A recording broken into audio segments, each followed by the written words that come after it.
మనం చికెన్ పకోడా చేసుకుందాం. చికెన్ పకోడా చేసుకోవడానికి ఫస్ట్ మన దగ్గర 1/2 కిలో చికెన్ శుభ్రంగా కడిగేసుకొని దాన్ని ఒక బౌల్లో తీసుకోవాలి. తర్వాత వచ్చేసి ఫస్ట్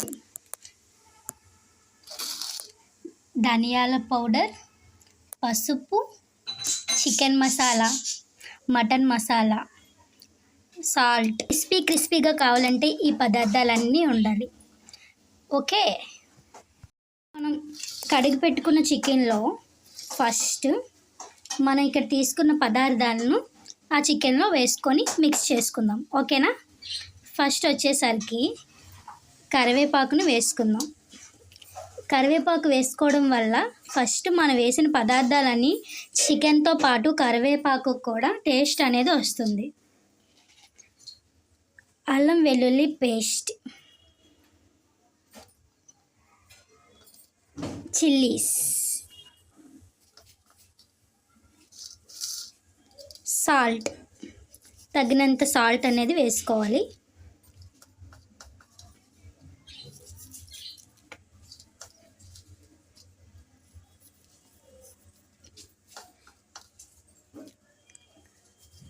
కారం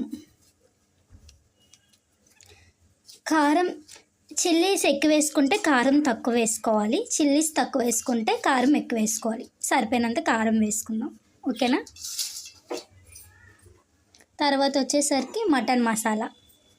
ఈ మసాలాలన్నీ కూడా అనేది మసాలా అంతా వేరైపోకుండా ముక్కకి బాగా పడుతుంది ఇలా చేసుకోవడం వల్ల. ఒకవేళ లెమన్ వేసుకోవాలన్నా వేసుకోవచ్చు, క్రిస్పీగా ఉంటుంది లెమన్ వేసుకుంటే. కొరియండర్ పౌడర్, పసుపు. ఓకే, దీన్ని మనం ఈరోజు మిక్స్ చేసుకుందాం. చికెన్కి బాగా పట్టించాలి. చూడండి ఎంత బాగా పడుతుందో మిక్సింగ్ అనేది. ఇలా బాగా ముక్కకు పట్టించి మనం ఇందులో పెరుగు కూడా మిక్స్ చేసుకోవచ్చు. ఎక్కువ వేసుకుంటే పెరుగు కొంచెం పులుపుగా ఉంటుంది, సో తక్కువగా వేసుకోవాలి. బాగా మిక్సీ పట్టాక ఇది చూడండి ఎంత బాగా పట్టిందో ముక్కకు. చూడండి ఎంత బాగా పట్టిందో మసాలా అనేది.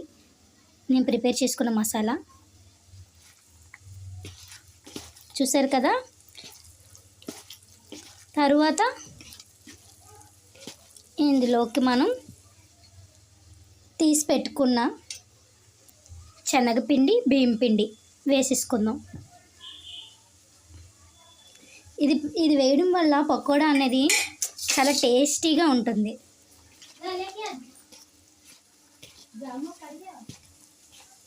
చూడండి ఎలా పడుతుందో.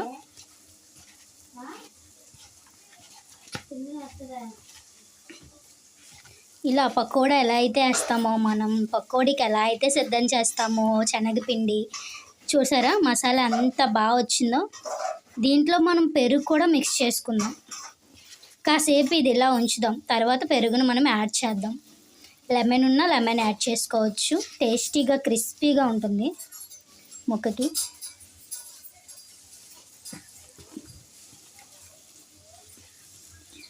చూసారు కదా, ఇలా చేసుకున్న ముక్క చూడండి ఎంత బాగా మసాలా అనేది ఎలా పట్టిందో. మన పకోడీ తింటే ఎలా ఉంటుందో సేమ్ ఇది కూడా మనం ఆయిల్లో వెయ్యగానే పకోడీ ఎలా అయితే తేలుతుందో మనకు కూడా ఆ విధంగా తేలుతుంది. మీకు అనేది కాసేపట్లో చూపిస్తాను. సో ఇది మనం ఒక 15 మినిట్స్ పాటు ఫ్రిడ్జ్లో కానీ బయట కానీ మూత పెట్టేసి ఉంచుదాం. కొంచెం పెరుగుని మిక్స్ చేద్దాం. సరిపోయినంత పెరుగు. ఈ పెరుగు వేయడం వల్ల చాలా బెనిఫిట్స్ ఉంటాయి. చూస్తారు కదా మీరు లాస్ట్లో ఎలా వస్తుందో అన్నది. పెరుగు అనేది వేసేసుకుందాం. ఇప్పుడు బాగా మిక్స్ చేద్దాం. చూసారు కదా ఎలా వస్తుందో. మిక్సింగ్ చేయడం వల్ల పెరుగు మసాలాకు బాగా పట్టింది. మరి ఆయిల్లో వేసి తింటే అబ్బా సూపర్ ఉంటుంది. ట్రై చేద్దామా? మరి మీరు కూడా ట్రై చేయండి ఒకసారి టేస్ట్ని. మళ్ళీ మళ్ళీ చేసుకొని తినాలనిపిస్తుంది మీకే. చికెన్ అంటే అందరూ చాలా బాగా ఇష్టపడతారు కదా, అది కూడా ఫ్రై అంటే ఇంకా బాగా ఇష్టపడతారు కదండి. వివరంగా చెప్పాను కదా, చూడండి. ఇలా చేసుకున్నాను. ఒక 15 మినిట్స్ పాటు పక్కన పెట్టుకుందాం, ఓకేనా? సరే, మళ్ళీ కలుద్దాం.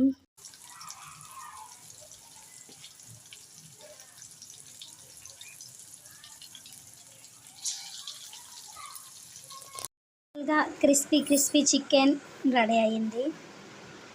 టేస్ట్ అయితే ఒకసారి టేస్ట్ చేద్దాం ఎలా ఉంటుంది అనేది. టేస్ట్ చేశానండి, చాలా బాగా వచ్చింది. లోపల కూడా చాలా బాగా ఉడికింది. చూడండి, మసాలా అయితే అస్సలు విరిగిపోలేదండి సైడ్కి. ఎలా అయితే మసాలా మనం దీనికి అప్లై చేసామో చాలా టేస్టీగా ఉంది. సూపర్ అండి. మరిన్ని వీడియోస్ చూడాలంటే లైక్, సబ్స్క్రైబ్ చేయండి. మళ్ళీ కలుద్దాం. Bye friends.